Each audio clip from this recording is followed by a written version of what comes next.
Thank you very much and good evening. Thank you. Almost exactly 1 year ago today, during a presidential debate in Durham, New Hampshire, I said that if I weren't running for president, I'd be supporting John McCain. Well, I'm not running for president, and I do support John McCain.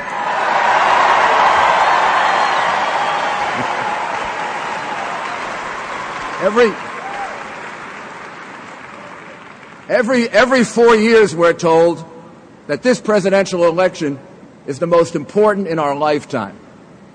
This year, with what's at stake, 2008 is the most important election in our lifetime.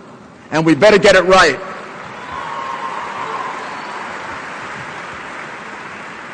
This already has been the longest presidential campaign in history, and sometimes, to me, it felt even longer. The American people realize this election represents a turning point. It's a decision to follow one path or the other.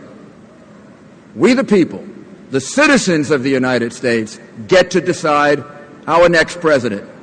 Not the left-wing media, not Hollywood celebrities, not anyone else, but the people of America.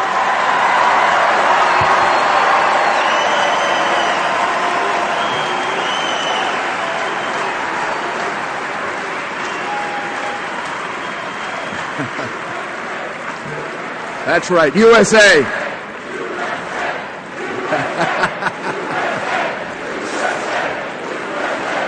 Thank you. Thank you. To those Americans who still feel torn in this election, I'd like to suggest one way to think about this to help make a choice in 2008. Think about it this way.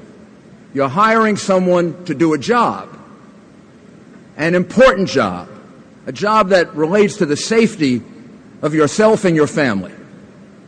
Imagine that you have 2 job applications in your hand with the name and the party affiliations blocked out. They're both good and patriotic men with very different life experiences that have led them to this moment of shared history. You've got to make this decision, and you've got to make it right. And you have to decide, who am I going to hire? On the one hand, you've got a man who's dedicated his life to the service of the United States. He's been tested time and again by crisis. He has passed every test.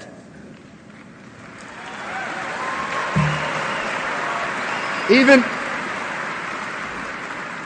his adversaries acknowledge. Democrats, Republicans, everyone acknowledges that John McCain is a true American hero.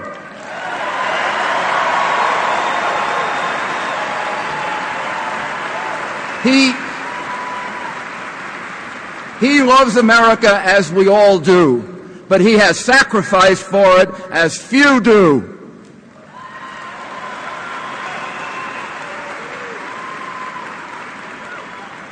As a young man, he joined the military, and being a Top Gun kind of guy, he became a fighter pilot. He was on a mission over Hanoi when his plane was shot down. He was tortured in a POW camp, but he refused his captor's offer of early release because this is a man who believes in serving a cause greater than self-interest, and that cause is the United States of America. America comes first.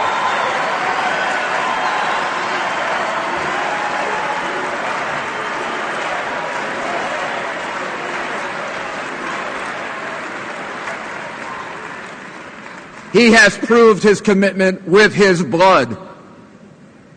He came home a national hero. He had earned a life of peace and quiet. But he was called to public service again, running for Congress and then the United States Senate as a proud foot soldier in the Reagan Revolution.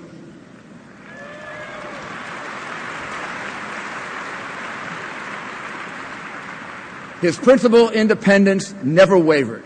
He stood up to special interests. He fought for fiscal discipline and ethics reform and a strong national defense. That's the one choice. That's the one man. On the other hand, you have a resume from a gifted man with an Ivy League education. He worked as a community organizer. What?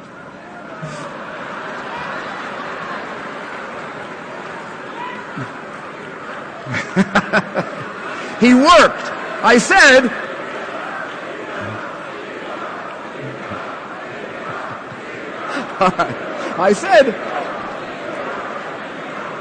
okay.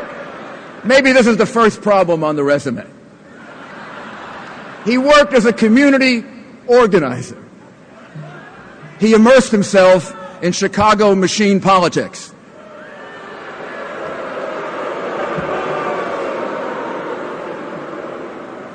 Then he ran for the state legislature, and he got elected. And nearly 130 times, he couldn't make a decision. He couldn't figure out whether to vote yes or no. It was too tough.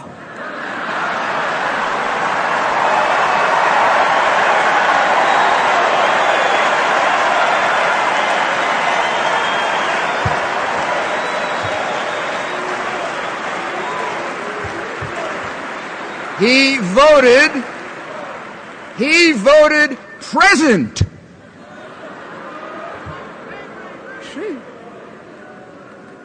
I didn't know about this vote present when I was mayor of New York City.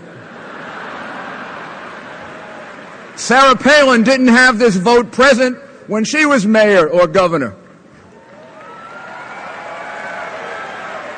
You don't get present. Doesn't work in an executive job.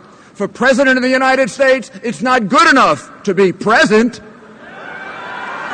You have to make a decision.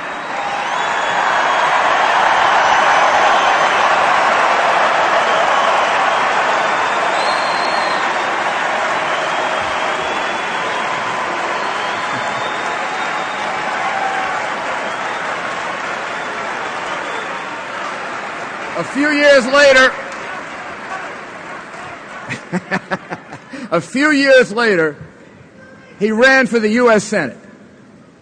He spent most of his time as a celebrity senator. No leadership, no legislation to really speak of. His rise is remarkable in its own right.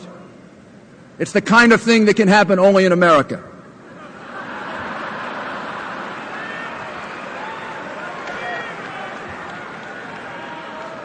But he's never run a city, he's never run a state, he's never run a business, he's never run a military unit, he's never had to lead people in crisis.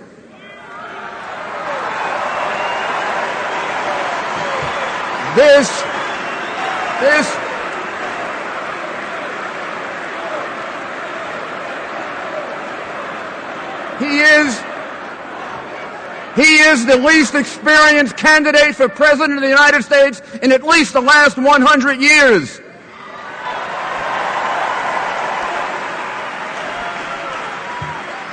Not a personal attack, a statement of fact. Barack Obama has never led anything. Nothing. Nada. Nada. Nothing.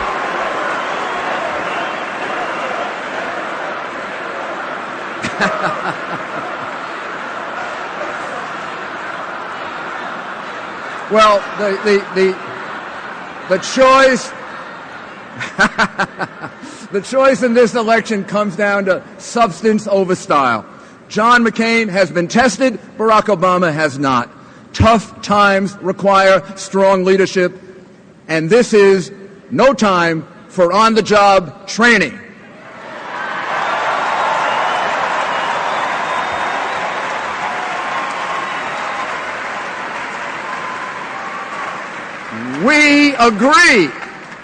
We agree with Joe Biden. One time. when he said that until he flip-flopped and changed his position. And yes, being president means being able to answer that call at 3 in the morning. And that's the one time we agree with Hillary. Got it. I bet you never thought Hillary would get an applause at this convention. She can be right. Well, no one can look at John McCain and say that he's not ready to be commander-in-chief. He is, he's ready, and we can trust him to deal with anything that nature throws our way, anything that terrorists do to us. This man has been tested over and over again, and we will be safe in his hands, and our children will be safe in his hands, and our country will be safe in the hands of John McCain. No doubt!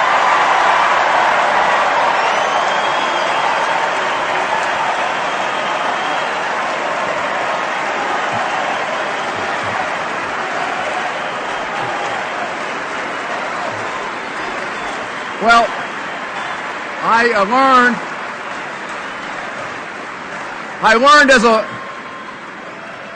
learned as a trial lawyer a long time ago, if you don't have the facts, you got to change them.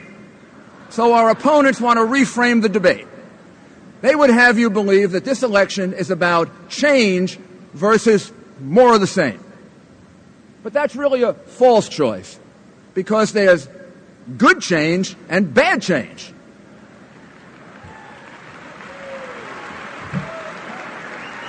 Because change is not a destination, just as hope is not a strategy.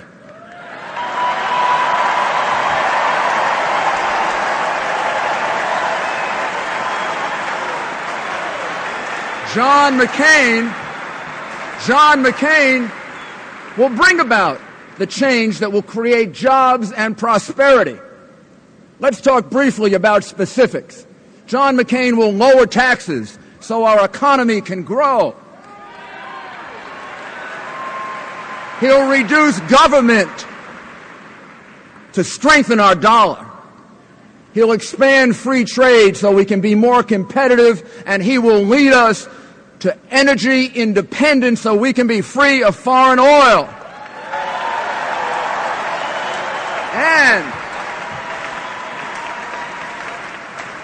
And he'll do it with an all-of-the-above approach, including nuclear power, and yes, offshore oil drilling.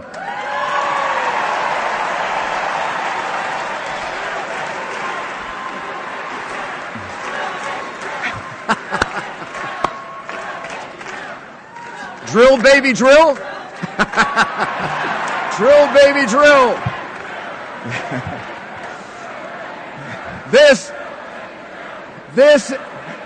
This is the kind of change. Hey, you guys were ready to break out. Woo!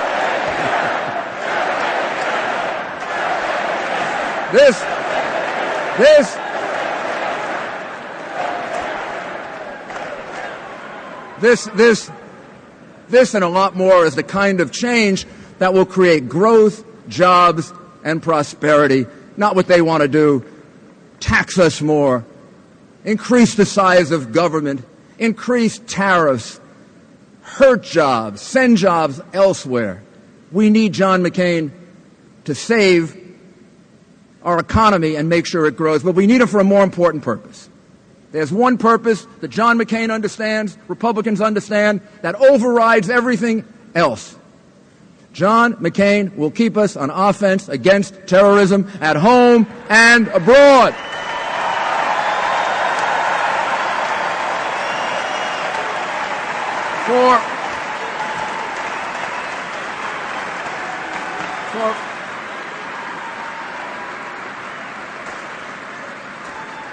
For 4 days in Denver, the Democrats were afraid to use the words Islamic terrorism.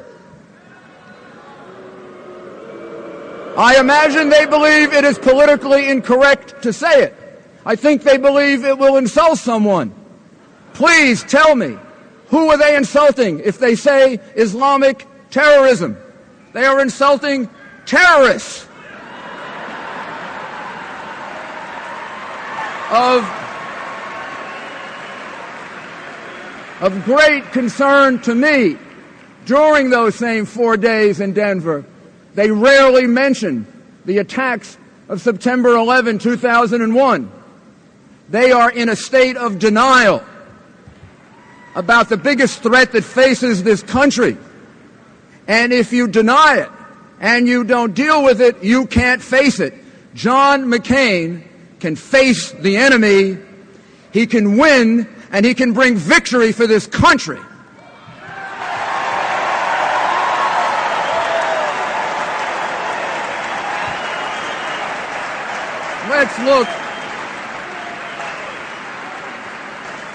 Let's look at just one example in a lifetime of principled stands that John McCain's brought about, his support for the troop surge in Iraq.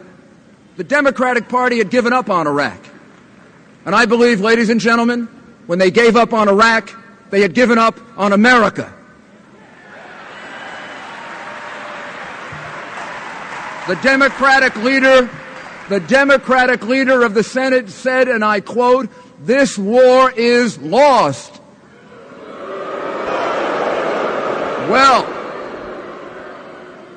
Well, if America lost, who won? Al-Qaeda, bin Laden?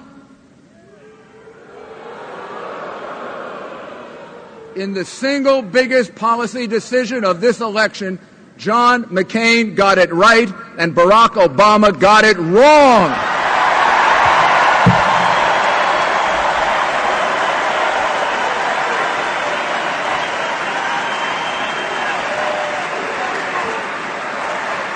Senator McCain was the candidate most associated with the surge, and it was unpopular. What do you think most other politicians would have done in a situation like this? They would have acted in their self-interest, and they would have changed their position in order to win an election. How many times have we seen Barack Obama do this? Obama promised to take public financing for his campaign until he broke his promise. Obama was against wiretapping before he voted for it. When speaking to a pro-Israeli group, Obama favored an undivided Jerusalem, like I favor and like John McCain favored. Well, he favored an undivided Jerusalem, don't get too excited, for one day until he changed his mind.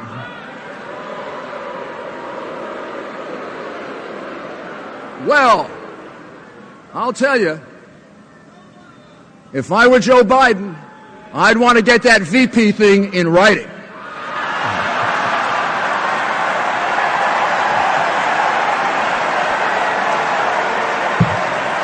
Could change.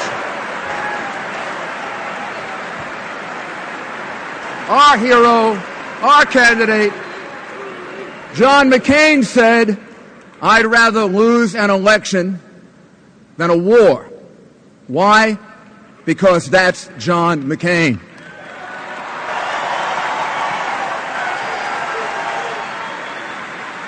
When Russia rolled over Georgia, John McCain immediately established a very strong, informed position that let the world know how he'll respond as president at exactly the right time. Remember his words? Remember what John McCain said? "We are all Georgians."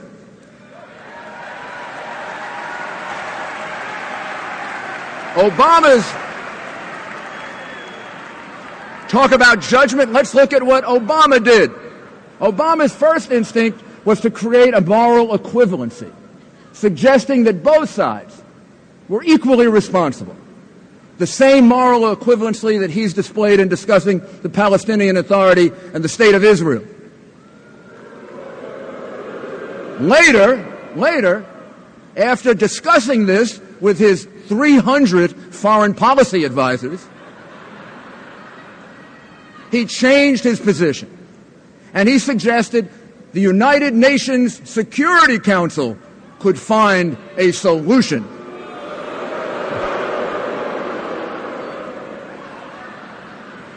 Apparently, none of his 300 foreign policy security advisors told him that Russia has a veto power in the United Nations Security Council. So,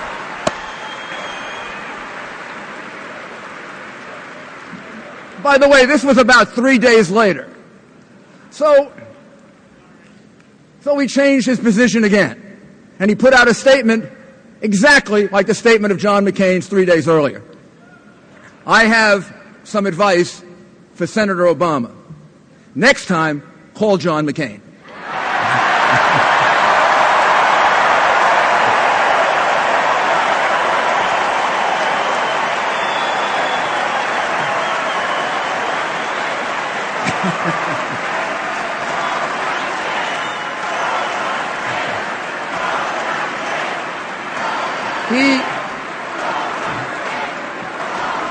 He knows something about foreign policy. Like Ronald Reagan, John McCain will enlarge our party, open it up to lots of new people. In choosing Governor Sarah Palin as his running mate, John McCain has chosen for the future.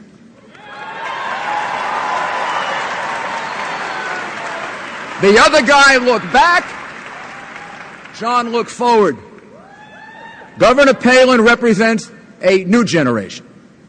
She's already one of the most successful governors in America and the most popular.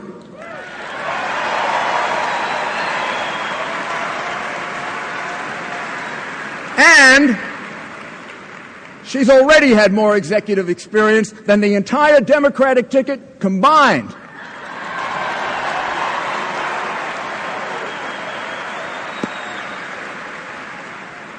She's been a mayor. I love that. I'm sorry that Barack Obama feels that her hometown isn't cosmopolitan enough. I'm sorry, Barack, that it's not flashy enough. Maybe they cling to religion there. Ooh.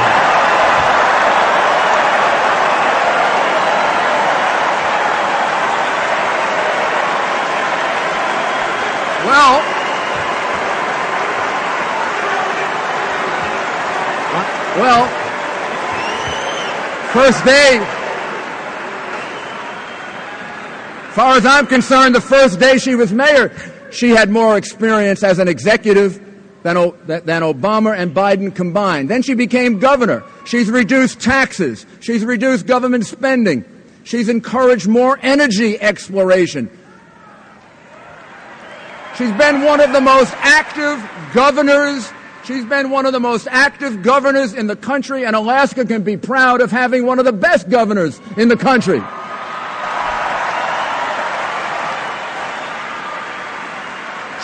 She's got an 80% approval rating. You never get that in New York City. Wow. As U.S. Attorney, a former U.S. Attorney, I'm very impressed the way she took on corruption in Alaska, including corruption in the Republican Party. This is a woman who has no fear. This is a woman who stands up for what's right.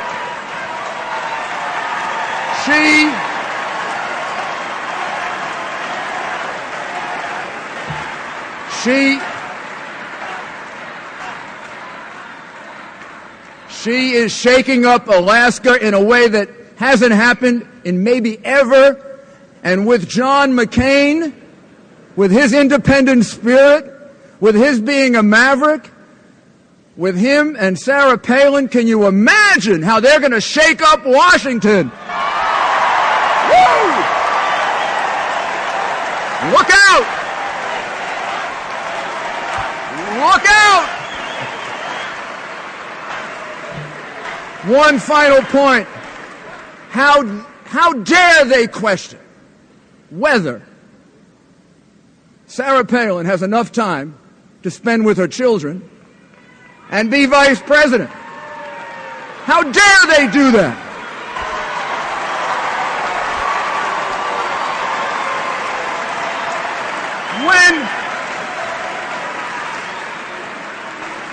When did they ever ask a man that question? When?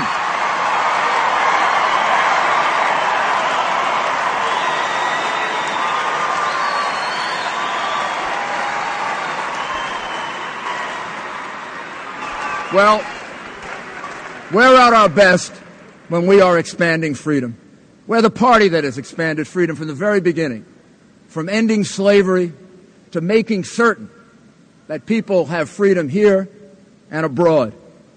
We're the party that believes in giving workers the right to work. We're the party that believes that parents should choose where their children go to school. And we're the party that unapologetically believes in America's success. A shining city on a hill, a beacon of freedom that inspires the world. That's what our party is dedicated to. So, my fellow Americans, we get a chance to elect one of our great heroes and a great American. He will be an exceptional president. He will have with him an exceptional woman who has already proven that she can reform and that she can govern. And now the job is up to us. Let's get John McCain and Sarah Palin elected, and let's shake up Washington and move this country forward. God bless America. Thank you.